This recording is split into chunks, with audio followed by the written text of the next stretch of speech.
जय श्री राधे। आइए सुनते हैं देवशयनी एकादशी की कथा।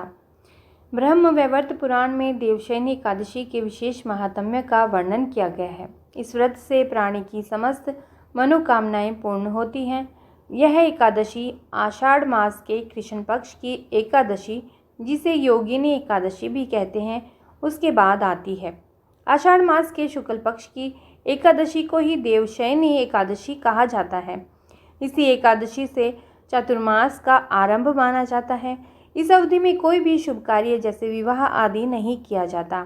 मान्यता है कि इस दिन से भगवान श्री हरि विष्णु क्षीर सागर में शयन करते हैं और फिर 4 मास बाद उन्हें उठाया जाता है। उस दिन को देवउठनी एकादशी कहा जाता है। इस बीच के अंतराल को ही चातुर्मास कहा गया है। देवशयनी एकादशी को देवशयनी, महा एकादशी, थोली एकादशी, हरिदेव शयनी, पद्मनाभा शयनी तथा प्रबोधनी एकादशी भी कहा जाता है। आइए श्री नारायण का नाम लेते हुए आरंभ करते हैं देवशयनी एकादशी व्रत की कथा। जय श्री राधे, जय श्री कृष्णा। ओम नमो भगवते वासुदेवाय। जय श्री गणेशाय। धर्मराज युधिष्ठिर ने कहा, हे केशव, आषाढ़ शुक्ल एकादशी का क्या नाम है? इस व्रत के करने की विधि क्या है और किस देवता का पूजन किया जाता है? श्री कृष्ण कहने लगे कि हे युधिष्ठिर, जिस कथा को ब्रह्मा जी ने नारद जी से कहा था वही मैं तुमसे कहता हूँ। एक बार देव ऋषि नारद जी ने ब्रह्मा जी से इस एकादशी के विषय में जानने की उत्सुकता प्रकट की। तब ब्रह्मा जी ने उन्हें बताया, सतयुग में मांधाता नामक एक चक्रवर्ती सम्राट राज्य करते थे। उनके राज्य में प्रजा बहुत सुखी थी, किंतु भविष्य में क्या हो जाए यह कोई नहीं जानता। अतः वे भी इस बात से अनभिज्ञ थे कि उनके राज्य में शीघ्र ही भयंकर अकाल पड़ने वाला है। उनके राज्य में पूरे 3 वर्ष तक वर्षा न होने के कारण भयंकर अकाल पड़ा। इस अकाल से चारों ओर त्राही त्राही मच गई। धर्म पक्ष के यज्ञ, हवन, पिंडदान, कथाव्रत आदि में कमी हो गई। जब मुसीबत पड़ी हो तो धार्मिक कार्यों में प्राणी की रुचि कहाँ रह जाती है। प्रजा ने राजा के पास जाकर अपनी वेदना की दुहाई दी। राजा तो इस स्थिति को लेकर पहले से ही दुखी थे।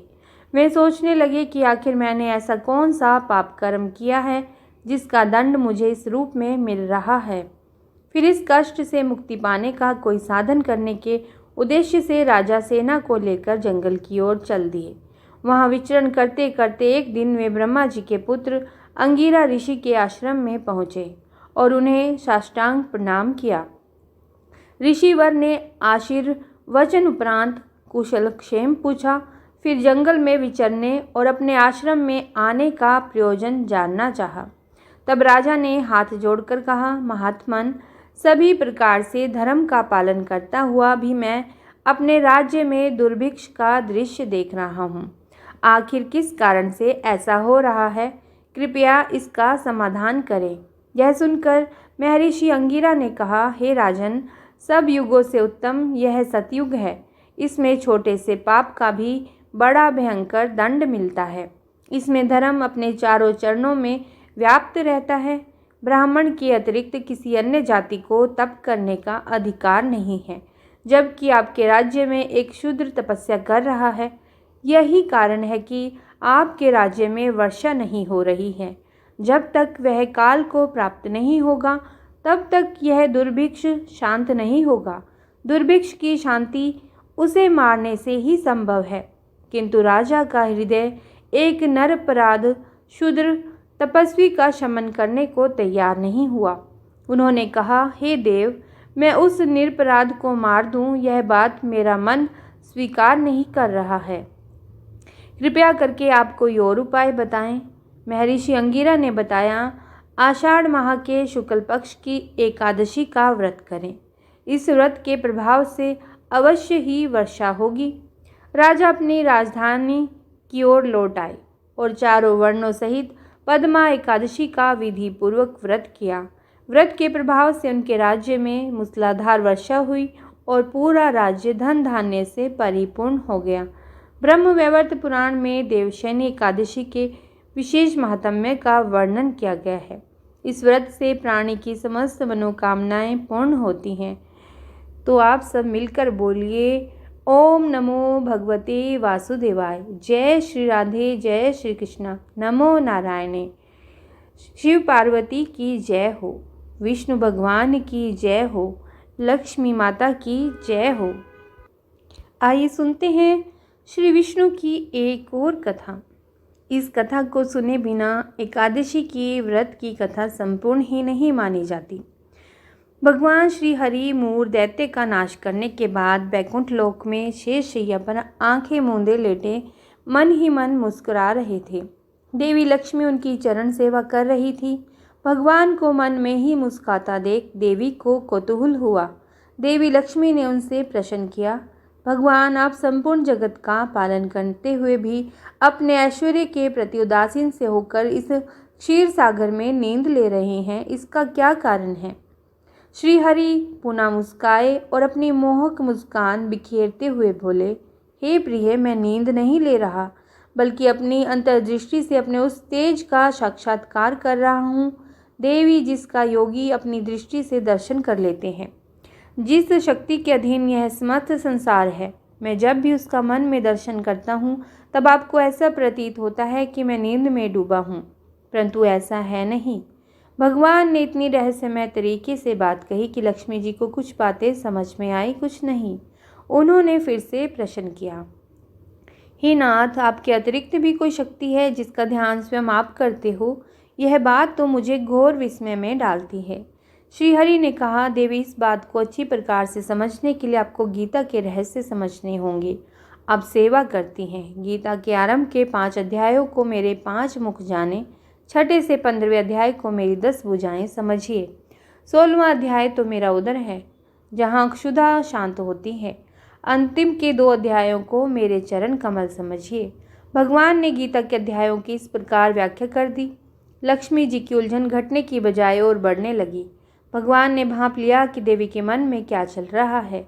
श्री हरि ने पुनः कहा, देवी, जो व्यक्ति गीता के एक भी अध्याय अथवा एक श्लोक का भी प्रतिदिन पाठ करता है, वह सुशर्मा की तरह सभी पापों से मुक्त हो जाता है।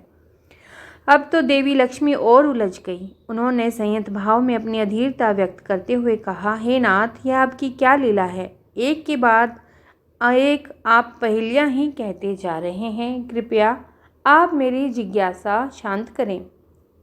भगवान पुनः मुस्कुराने लगे। उन्होंने लक्ष्मी देवी को सुशर्मा की कथा सुनानी आरंभ। उन्होंने कहा कि सुशर्मा एक घोर पापी व्यक्ति था। वह हमेशा भोगविलास में डूबा रहता था। मदिरा और मांसाहार इसी में जीवन बिताता। एक दिन सांप काटने से उसकी मृत्यु हो गई।